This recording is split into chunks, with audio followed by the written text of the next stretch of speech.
नमस्कार, आप देख रहे हैं पार्लियामेंट्री बिजनेस और मैं हूं आपके साथ आयुषी ओझा। ये एक कटु सत्य है कि पुरुष प्रधान दुनिया में महिलाओं को आज भी वो सम्मान और हक प्राप्त नहीं है जो उन्हें होना चाहिए। देश की ही बात करें तब सामाजिक स्तर पर आज भी महिलाओं को न जाने कितने प्रतिबंधों के पर्दों में रहना पड़ता है। अब बात राजनीति में महिलाओं के आरक्षण की चल पड़ी है। महिला आरक्षण बिल कई वर्षों से तैयार है, मगर राजनीति में पुरुषों का दंभ और दादागिरी इतनी है कि वे महिलाओं के राजनीति में आने का न केवल विरोध कर रहे हैं, बल्कि वे यह बिल्कुल भी नहीं चाहते हैं कि महिलाएं देश के लिए निर्णय कर सकें। इन विरोधों के बीच एक बार फिर यह बिल डेहरी चढ़ रहा है। इस बार उसके समर्थन में कांग्रेस भाजपा का अनूठा गठजोड़ भी शामिल है। इस बार महिलाओं को अगर राजनीति में अपना हक प्राप्त हो जाएगा, तब अगले कुछ वर्षों में न केवल राजनीति बल्कि सामाजिक स्तर पर भी समानता की न केवल बातें होंगी, बल्कि हम इसे यथार्थ में होते हुए देखेंगे। राष्ट्रपति प्रतिभा पाटिल ने 15वीं लोकसभा के पहले सत्र में 4 जून 2009 को दोनों सदनों की संयुक्त बैठक में घोषणा की थी। सरकार की ओर से विधानसभाओं और संसद में महिला आरक्षण विधेयक को शीघ्र पारित कराने की दिशा कदम उठाए जाएंगे। राष्ट्रपति ने कहा था कि महिलाओं को वर्ग, जाति और महिला होने के कारण कई अवसरों से वंचित होना पड़ता है। पहली बार 15वीं लोकसभा में 50 महिला प्रतिनिधि थी और पहली बार लोकसभा ने कई मायनों में इतिहास रचा है। यह पहला मौका है जब संसद में प्रवेश करने वाली महिलाओं की संख्या 50 से अधिक है। भारत के इतिहास में पहली बार एक महिला को लोकसभा अध्यक्ष बनने का मौका मिला। संसद और विधान मंडलों में महिलाओं को भी 33% आरक्षण दिए जाने का उद्देश्य है। 14वीं लोकसभा में 108वें संविधान संशोधन विधेयक ने देश में जनमत को फिर जागृत कर दिया था। हालांकि इसे लेकर पहले भी कई बार प्रयास हुए। लैंगिक असमानता दूर करने के मकसद से महिला आरक्षण विधेयक पहला प्रयास नहीं है। प्रधानमंत्री राजीव गांधी ने भी अपने कार्यकाल में इस मुद्दे पर चिंतन किया था। पंचायती राज संस्थाओं और स्थानीय निकायों को संविधान में स्थान देने की योजना बनाते समय संसद और विधान मंडलों के लिए भी ऐसे कदमों की रूपरेखा बनी थी, लेकिन बाद में प्रयास फलीभूत नहीं हुआ। महिला आरक्षण की त्रासदी देश की महिलाएं पिछले एक दशक से अपना प्रतिनिधित्व बढ़ाने की मांग कर रही हैं। पुरुष प्रधान राजनीति संसद में महिला आरक्षण विधेयक पारित नहीं होने दे रहे। यह अप्रत्याशित और सुखद है कि 15वीं लोकसभा में महिला वर्ग का प्रतिनिधित्व बढ़ा है। यह पहला मौका है जब 58 महिलाएं लोकसभा में पहुंची हैं, या अब तक का सर्वाधिक आंकड़ा है। नई लोकसभा में पिछले बार की तुलना में 13 महिलाएं ज्यादा हैं, जो एक सुखद संकेत है। 12 सितंबर 1996 प्रधानमंत्री श्री देवेगौड़ा संयुक्त मोर्चा सरकार पहली बार संसद में पेश किया।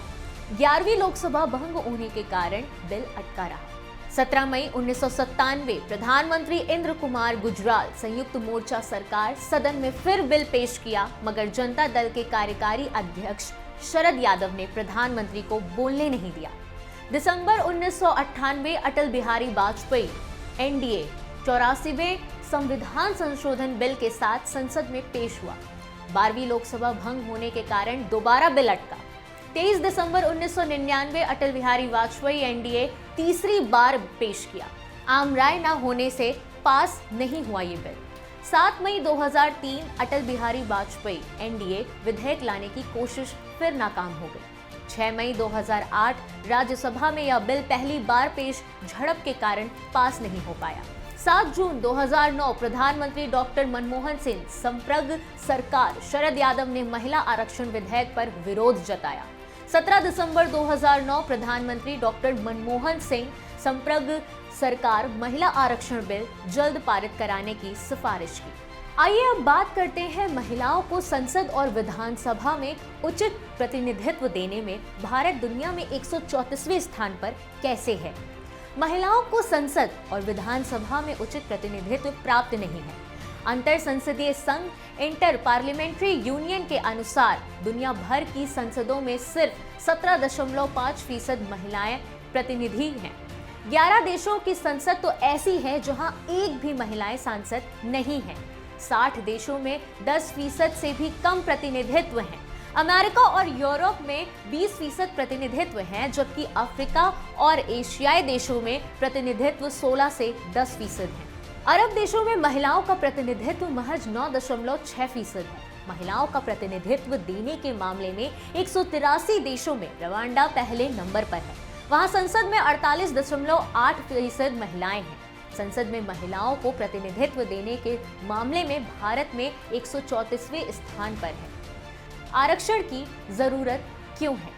महिलाओं को सम्मान और समानता की विचारधारा भारत में हमेशा से ही सशक्त रहा है।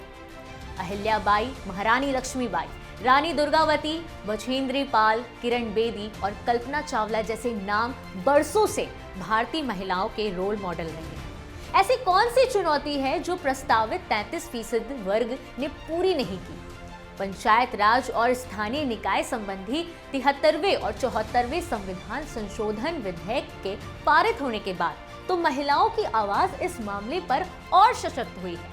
संसाधनों का इस्तेमाल भी महिलाएं पुरुषों की तुलना में अधिक बेहतर ढंग से करती हैं। पंचायत राज संस्थानों में महिला सरपंच के लिए स्थान बनाते समय इन्हीं मुद्दों पर गंभीरता से विचार हुआ था। अब संवैधानिक संस्थानों के लिए भी ऐसी व्यवस्था की जरूरत महसूस हो रही है। वर्ष 2019 में 70वीं लोकसभा के लिए हुए चुनावों में जीतने वाली महिलाओं की संख्या अब तक की सबसे अधिक संख्या 78 रही। 2014 में हुई लोकसभा चुनाव में 11.23% महिलाएं जीती थी। 2014 में 8,251 प्रत्याशियों में 668 महिलाएं थीं, जिनमें से 62 चुनाव जीती थी। 2019 के चुनाव में 8,049 प्रत्याशियों में से 716 महिलाएं थीं। इनमें से भाजपा की प्रज्ञा ठाकुर आदि 46 महिलाएं पहली बार लोकसभा का चुनाव जीतने में सफल रहीं। इस चुनाव में 222 महिलाएं निर्दलीय या स्वतंत्र उम्मीदवार के रूप में भी चुनाव लड़ी। इनके अलावा 4 किन्नरों ने भी चुनाव में भाग्य आजमाया था, जिनमें एक प्रत्याशी आम आदमी पार्टी का भी था, लेकिन उनमें से कोई भी चुनाव नहीं जीत सका। लोकसभा चुनाव में सत्तारूढ़ भाजपा ने कुल 53 महिला प्रत्याशी मैदान में उतारी थी, जिनमें से 34 जीत दर्ज कर लोकसभा में पहुंची है। इसकी तुलना में ऑल इंडिया तृणमूल कांग्रेस ने 41% और बीजू जनता दल ने 33% महिलाओं को चुनाव मैदान में उतारा था। चुनाव जीतने वाली प्रमुख महिलाओं में सोनिया गांधी, हेमा मालिनी, मेनका गांधी, स्मृति ईरानी, नुसरत जहां, किरण खेर और मिमी चक्रवर्ती आदि हैं। 2010 से लटका हुआ महिला आरक्षण बिल महिला आरक्षण के लिए संविधान संशोधन 108वां विधेयक 2008 में मनमोहन सिंह सरकार के कार्यकाल में 2008 में पेश हुआ था, जो कि 9 मार्च को विधेयक 2010 में राज्यसभा में पारित हुआ, मगर लोकसभा में पारित नहीं हो पाया। उसके बाद 2014 में लोकसभा भंग हो गई। चूंकि राज्यसभा स्थायी सदन है, इसलिए यह बिल अभी जिंदा माना जा सकता है। यूपीए सरकार ने राज्यसभा में कराया था बिल पारित। अपनी सरकार रहते हुए कांग्रेस इसे राज्यसभा में पारित भी करा चुकी है। इसके अलावा कांग्रेस की सरकार 1993 में ही पंचायतों में महिला आरक्षण लागू कर चुकी है, जो पंचायतों में सफलतापूर्वक चल रही है। कांग्रेस अध्यक्ष राहुल गांधी ने प्रधानमंत्री नरेंद्र मोदी को पत्र लिखकर संसद के 18 जुलाई से 10 अगस्त 2018 तक चले मॉनसून सत्र में विधेयक पारित करने के लिए और उससे पहले कांग्रेस की अध्यक्ष सोनिया गांधी ने 2017 में प्रधानमंत्री नरेंद्र मोदी को एक पत्र लिखकर बिल पास कराने का अनुरोध किया था। पहली बार इस विधेयक को देवगौड़ा के नेतृत्व वाली लोकसभा में 1996 में पेश किया गया था। तब भी सत्तारूढ़ में पक्ष एक राय नहीं बन सकी। 1998 में जब इस विधेयक को पेश करने के लिए कानून मंत्री थम्बी दुरै खड़े हुए थे, तब संसद में इतना हंगामा हुआ और हाथापाई भी हुई। उसके बाद उनके हाथ से विधेयक का प्रति को लेकर लोकसभा में ही फाड़ दिया गया था। राजनीति में महिला आरक्षण की शुरुआत 1993 से हुई। महिलाओं को राजनीति में समुचित हिस्सेदारी देने और देश के विकास में उनके योगदान को सुनिश्चित करने की पहल 1993 में संसद द्वारा 73वें और 74वें संविधान संशोधन से हो गई थी।